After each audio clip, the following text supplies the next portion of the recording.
परीक्षित का जन्म हुआ। बड़ा अद्भुत महाभागवत। ज्योतिषाचार्य को बुलाया कि प्रभु इसकी कुंडली बताइए कैसी है, क्या है। तो उनका नामकरण करते हैं। तो नाम परीक्षित का जो नाम है ना, परीक्षित जी का, उनका नाम है विष्णुरात। उनका जो सही नाम, जो नामकरण मतलब राशि के नाम से जो नाम है ना, वो है विष्णुरात। इसका अर्थ क्या है? विष्णुना रातः दत्तः इति विष्णुरातः। जिस भगवान विष्णु ने इनको सारी रात्रि दी है, इसलिए इनका नाम भगवान विष्णुरात।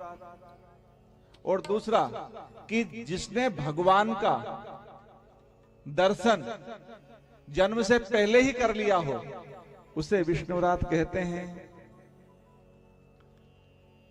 अब जब परीक्षित जी पैदा हुए तो वो देखने लगे पूरे संसार को कि भाई वो चार चार हाथ वाला नहीं दिख रहा, किधर है। तो सब तरफ देखने लगे। तो परितः इक्षित, परितः मतलब चारों ओर, इक्षित मतलब देखना। तो चारों तरफ देखने लगे, तो इसलिए उनका नाम हो गया परीक्षित। तो उन्होंने कहा कि यह तो साक्षात कृष्ण का कृपा कवच लेकर पैदा हुआ है।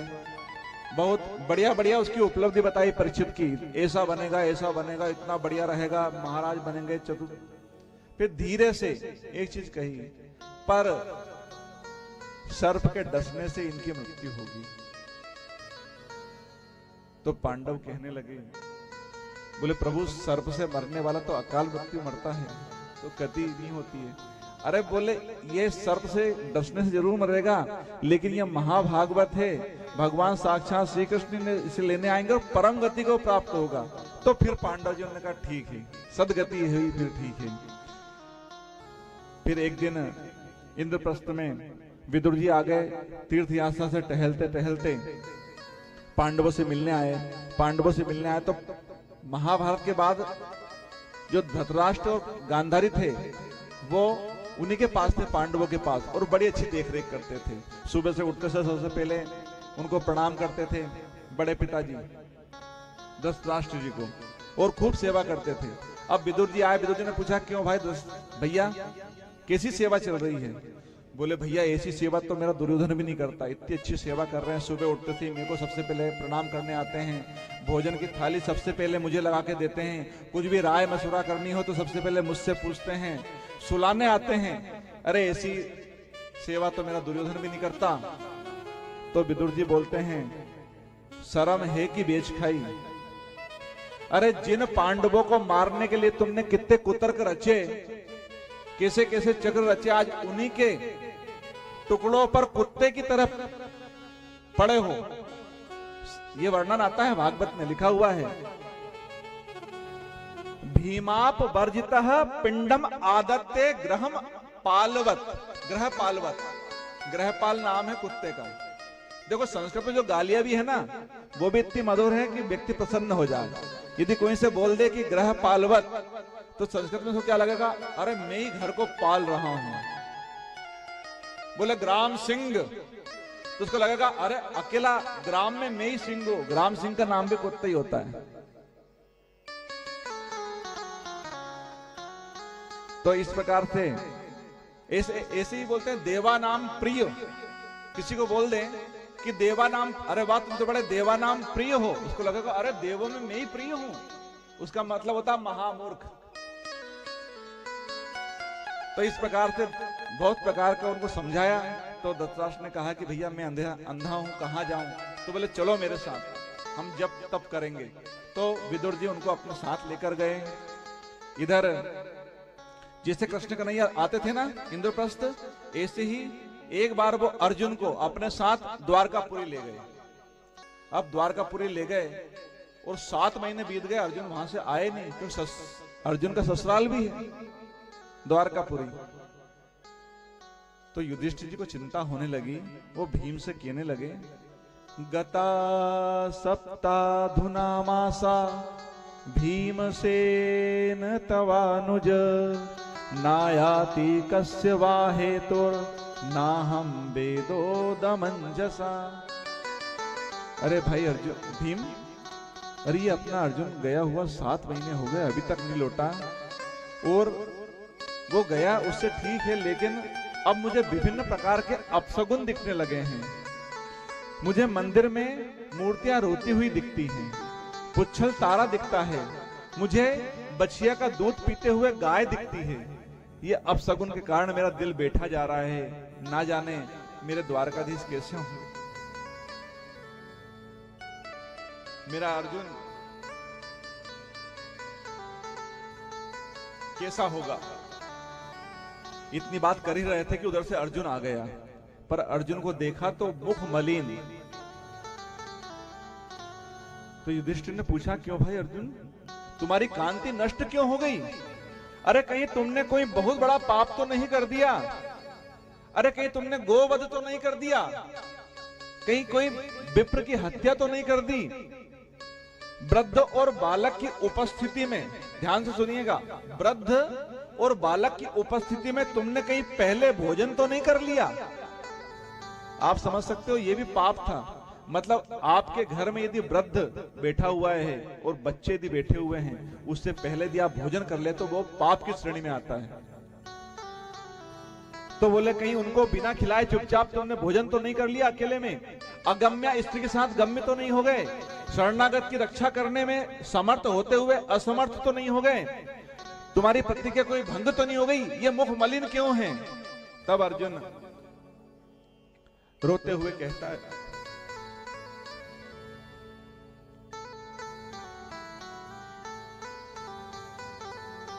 वंचितो हम महाराज हरिणा बंधुरूपिणा येन में अपहृतम तेजो देव विस्मापनम महत। अरे भैया, जिस प्रभु की कृपा से मैंने खांडव वन का दाह करा और द्रौपदी के स्वयंवर में द्रौपदी को लेकर आया, मैं बड़े बड़े असुरों को मारा, पर मेरे मधुर माधव इस धराधाम को अपना लीला संपन्न करके चले गए हैं। और ऐसा लगता है जैसे वो गए हैं तो मेरी सारी शक्तियां भी छीन लेके गए हैं। क्योंकि जब वो जा रहे थे तो उन्होंने कहा था कि इन जो सभी मेरी रानियां और पटरानियां हैं, इनको लेकर तुम इंद्रप्रस्थ में बसा देना। और मैं उनको लेकर आ रहा था तो भीलों से हार गया मैं। अरे वो तुच्छ भील से मैं हार गया। हरिनाम बंधु रूपिणा, वंचितो, हम वंचित हो गए उस मधुर हरि के, जो हमारे ऊपर आकाशवत सदैव रहता था। जिसे परछाई चलती है इस प्रकार से वो हमारे साथ चलता था। वो भगवान हरि अब हमें छोड़कर चले गए हैं। चतुः पंचा अवशेषतः, सिर्फ 4-5 यादव को छोड़कर सारा यदुवंश समाप्त हो गया है। इस प्रकार से जैसे ही पांडवों ने और कुंती मैया ने सुना, तो कुंती मैया ने जैसे ही सुना ना, वैसे ही प्राण त्याग दिए। 2 लोग ऐसे हैं जिन्होंने भगवान का जैसे ही विरह हुआ और प्राण त्याग दिए। एक तो राजा दशरथ और दूसरा कुंती मैया। अब पांडव ने भी कहा कि अब हमारे भगवान इस धरा पर नहीं है, अब हम भी नहीं रहेंगे। तो वो भी पर्वतारोहण करके सारा राजपाट परीक्षित को देकर और हिमालय यात्रा करते करते परम धाम को प्राप्त हो गए। अब महाराज परीक्षित को राज्य मिला। बड़ी छोटी उम्र में उन्होंने सत्ता को संभाला। जहां जाते वहां पर अपने पूर्वजों की सदैव बड़ाई सुनते।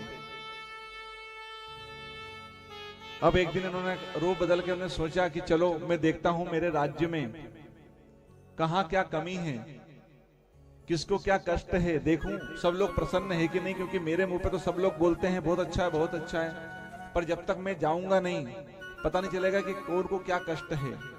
तो वह रूप बदल के जाते हैं तो क्या देखते हैं कि एक अटपटा दृश्य देखा। एक श्वेत गाय और एक श्वेत बछड़ा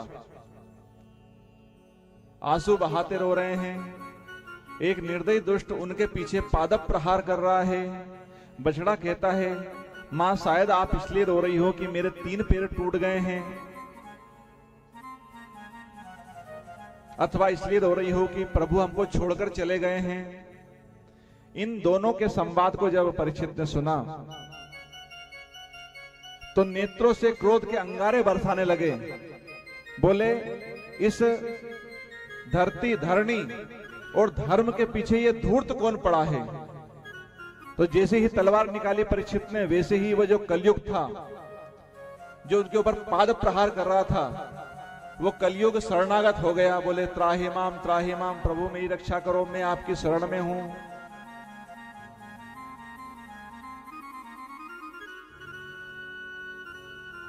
अब जैसे ही वह शरणागत हुआ तो जो क्षत्रिय होते हैं वो शरणागत को कभी मारते नहीं हैं, चाहे वो कितना ही बड़ा शत्रु हो। उनसे बोले, भाई ठीक है तुम्हें नहीं मारूंगा, लेकिन तुम्हारे गुण बताओ कि तुमको क्यों छोड़ू मैं। बोले, प्रभु 2 गुण बड़े प्यारे हैं।